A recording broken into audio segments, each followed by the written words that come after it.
Hello, my name is Jiso and I'm reading Master Dōgen's Shōbōgenzō and we're on chapter 85, Shime, the Four Horses. Shi means four and me means horses, so Shime means four horses. An ancient Buddhist scripture called Samyuktagama, Samyuktagama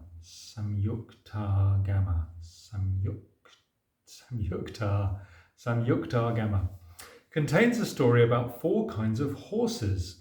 Horses that know the rider's intention at the sight of the whip, horses that know the rider's intention when the whip touches their hair, horses that know the rider's intention when the whip touches their flesh, and horses that know the rider's intention when the whip reaches their bones. These differences between four kinds of horses are used as a simile for the differences between the levels of intuition that Buddhist students exhibit in studying Buddhism. I think I know which one I am. Studying Buddhism is not based only on intellectual teachings. The ability to intuitively understand the Master's teachings is important, as Master Dōgen explains in this chapter using the simile of the four kinds of horses. Okay. A story of the world-honored one.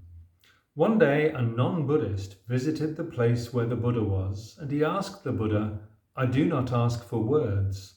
I do not ask for no words." The world-honored one sat on his seat for a while. The non-Buddhist did venerative prostrations and praised him, saying, "How excellent, world-honored one! Your great benevolence and great compassion have opened my clouds of delusion and made me able to enter the truth." Then he made a prostration and left. After the non-Buddhist had left, Ananda said to the Buddha, "Through what attainment did the non-Buddhist say that he had been able to enter the truth and then praise you and leave?" The world-honored one said, "It was like a good horse in the world, seeing the form of a whip and running." Since the ancestral masters coming from the West until today, many good counselors have taken up this story and set it before people of learning and practice, at which times, each taking years or taking days and months, many have clarified it and believed and entered the Buddha Dharma. It is called the story of the non-Buddhist questioning the Buddha. We should know that the world-honored one performed the two kinds of establishment of the teaching, sacred silence and sacred preaching. Those who are able to enter through this story are all like good horses in the world, seeing the form of a whip and running. Those who are able to enter through that establishment of the teaching, which is beyond sacred silence and sacred preaching, are also like this. In other words, those who are able to enter the truth through intuitional grasp of the state of just acting are like good horses. The ancestral patriarch Nagarjuna says, "When I preach to people phrases of Dharma, it is as if fast horses are seeing the form of a whip and at once entering the right path. At any moment and in any circumstances, whether listening to the Dharma of appearance and non-appearance, or listening to the Dharma of the three vehicles and the one vehicle, we often tend towards wrong paths. But when we are frequently able to see the form of a whip, we then enter the right path. If, following a master, we have met a human being, there is no place which is not the preaching of phrases of Dharma, and there is no time when we do not see the form of a whip. Those who see the form of a whip at once, those who see the form of a whip after 3 asamkhaya kalpas, and those who see the form of a whip after countless kalpas, all are able to enter the right path."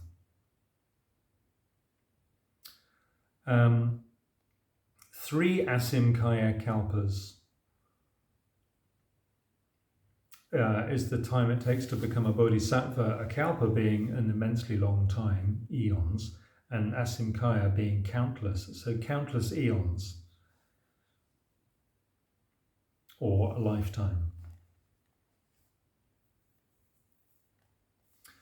The Samyutta Gama Sutra says, I'm going to struggle with that one tonight. The miscellaneous Agama Sutra, the third of the 4 Agamas in Chinese translation. It is translated in 50 fascicles by Gunabhadra during the Liu Sung dynasty, 420 to 479. Good. I've lost it. Oh yeah, the Samyutta Gama Sutra says, the Buddha told the bhikshus there are 4 kinds of horses. The first sees the form of a whip, is startled at once and follows the rider's will. The second is startled when the whip touches its hair and then it follows the rider's will. The third is surprised after the whip touches its flesh. The fourth wakes up only after the whip has penetrated to the bone. The first horse is like one who hears of impermanence in another community and is then able to feel aversion.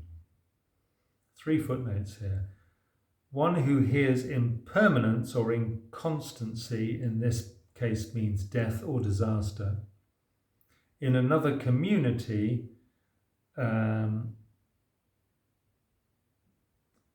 is just the translation of the word. And then aversion, again, in this case means aversion to the impermanence, inconstancy, or unreliability of situations in secular society. The second horse is like one who hears of impermanence in his or her own community and then is able to feel aversion. The third horse is like one who hears of the impermanence of his or her own parent and then is able to feel aversion. The fourth horse is like one whose own body suffers sickness and only then is able to feel aversion. This is the 4 horses of the Agama Sutra. It is studied whenever the Buddha Dharma is learned in practice. Those who, as true good counsellors, manifest themselves in the human world and in the heavens above, and as emissaries of the Buddha, become ancestral masters, inevitably have learned this teaching in practice, and they transmit it for the benefit of their students. Those who do not know it are not good counsellors to human beings and gods. Those students who are close with the Buddha's truth, as living beings who have thickly accumulated good roots. I don't think roots needs translation really, does it? But good roots means good actions as the roots of happiness. Those with thickly accumulated good roots are inevitably able to hear this teaching. Those who are far from the Buddha's truth neither hear it nor know it. So masters should plan to preach it without delay, and disciples should hope to hear it without delay. The meaning of this to feel aversion is as follows. When the Buddha expounds the Dharma with a single utterance, living beings each understand according to their type. Some have fear, some rejoice, some feel aversion and attachment, some cut doubt. The Sutra of the Great Demise, sounds cheerful, says, the Buddha says, good sons, it is like training horses. Broadly, there are 4 kinds of horse. Those which, 1, are contacted through hair, 2 are contacted through skin, 3 are contacted through flesh, and 4 are contacted through bone, and which, according to those respective places of contact, obey the rider's will. The Tathagata also is like that. With 4 kinds of Dharma, he controls and subdues living beings. 1, he preaches to them of life, and then they accept the Buddha's words, like a horse when its hair is touched, following the rider's will. 2, he preaches of life and aging, and then living beings accept the Buddha's words, like a horse when its hair and skin are touched, following the rider's will. 3, he preaches of life and also aging and death, and then living beings accept the Buddha's words, like a horse when its hair, skin and flesh are touched, following the rider's will. 4, he preaches of life and also aging, sickness and death, and then living beings accept the Buddha's words, like a horse with its hair, skin, flesh and bones are touched, following the rider's will. Surely death should come before sickness. So it's hair and skin, hair, skin and, sorry, I'm focusing on the wrong thing. Life and aging, life, aging and death, life, aging, sickness and death is the order. I would have thought it would be life, aging and sickness, life, aging, sickness and death. Death is worse than sickness. Now, you can get better from sickness. Most people don't get better when they're dead. Moving on. There is no certainty in a rider's training of a horse, but the world-honoured Tathagata's control and subjugation of living beings are assured and are never in vain. For this reason, the Buddha is titled Controller of Men. These words, controller, subjugation, these are not words that I would associate with the Buddha myself. I don't feel subjugated by the Buddha. Sometimes I feel subjugated by the government, not in a good way. That is not a compliment. I would not like to refer to the government in the same way I refer to the Buddha. Moving on. This is called the Four Horses of the Nirvana Sutra. No students have failed to learn it, and no Buddhas have failed to preach it. We hear it by following Buddhas. Whenever we meet and serve Buddhas, we listen to it without fail. And whenever we receive the transmission of the Buddha Dharma, our preaching to living beings of this teaching continues, without flagging, through successive kalpas. When we finally arrive at Buddhahood, we preach this teaching for bodhisattvas and shravakas, and for great orders of human beings and gods, as if it were the time of our first establishment of the will. For this reason, the seed of the treasures of Buddha, Dharma and Sangha is uninterrupted. Because it is like this, the preaching of Buddhas is far removed from the preaching of bodhisattvas. Remember, the methods of a horse trainer are broadly of four kinds: to touch hair, to touch skin, to touch flesh, and to touch bone. We cannot read what the object is that has caused to touch hair, but Mahasattvas of the Dharma transmission understand that it might be a whip. At the same time, among methods of training horses, there may be those that employ a whip and those who do not employ a whip. The training of horses may not always be limited to the whip. Horses with a standing height of 8 feet are called dragon horses. These horses are seldom trained in the human world. Further, there are horses called 1,000-mile horses, which run 1,000 miles a day. When running 500 miles, these horses sweat blood, and after 500 miles they are refreshed and swift. Few people can ride these horses, and few know how to train them. There are no such horses in China, but there are in other countries. This interesting footnote. It was said that in 138 BC, a Chinese general called Chang Qian travelled to Fergana in present-day Uzbekistan to buy some horses that, according to rumour, ran so fast that they sweated blood. They generally found that in fact they bled because it was a skin parasite. But he also learned that Fergana's merchants would pay a handsome price for silk. His emperor, Wu Ti, thereupon lifted an export ban that had been in force since the Chinese started weaving silk around 2000 BC. 2000 BC, think about that. And trading began along what was to become the Silk Road. Fascinating. But we digress. We do not read that every one of these horses must frequently be given the whip. Nevertheless, a past master has said, in training horses we inevitably give them the whip. Without the whip, horses are not trained. Such is the method of training horses. There are the present 4 methods. The touching of hair, skin, flesh and bone. To touch skin and bone but not hair is impossible. To touch flesh and bone but not hair and skin is impossible. We have seen, therefore, that the whip is to be given.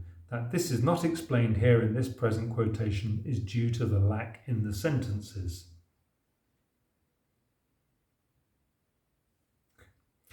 There are numerous places like this in all sutras. The Tathagata, world-honoured one, controller of men, these are apparently 3 of the 10 epithets of the Buddha, is also like that horse trainer. He uses 4 kinds of dharma to control and subdue living beings, assuredly and never in vain. That is to say, he preaches to them of life, whereupon some instantly accept the Buddha's words. He preaches to living beings of life and aging, whereupon some accept the Buddha's words. He preaches to living beings of life, aging and sickness, whereupon some accept the Buddha's words, and he preaches to living beings of life, aging, sickness and death, whereupon some accept the Buddha's words. This is in the right order now, what I said the previous page. Those who hear of the last 3 can never avoid the first one. In other words, Buddhist preaching is sometimes about aging, sickness and death, but it's always about life. Just as, in training horses in the world, aside from contact with hair, there is no contact with skin, flesh and bone. He preaches to them of life, aging, sickness and death, means that the Tathagata, the world-honoured one, preaches to others of life, aging, sickness and death. This is not in order to cause living beings to depart from life, aging, sickness and death. He does not preach that life, aging, sickness and death are just the truth, and he does not preach in order to make living beings understand that life, aging, sickness and death are just the truth. His purpose is, by this preaching to others of life, aging, sickness and death, to cause all living beings to grasp the reality of Anuttara Samyak Sambodhi. Thus, the world-honoured Tathagata's control and subjugation of living beings are assured and never in vain. For this reason, the Buddha is titled Controller of Men. Shōbōgenzō, Shime, on a day of the summer retreat in the 7th year of Kencho, 1255, I finished copying this from the Master's draft, Ijo. And again, a note there, this is one of the chapters of the 12-chapter edition of Shōbōgenzō that Master Dōgen began in the last years of his life. Master Dōgen died in 1253, 2 years before his successor, Master Koan Ijo, added the concluding note.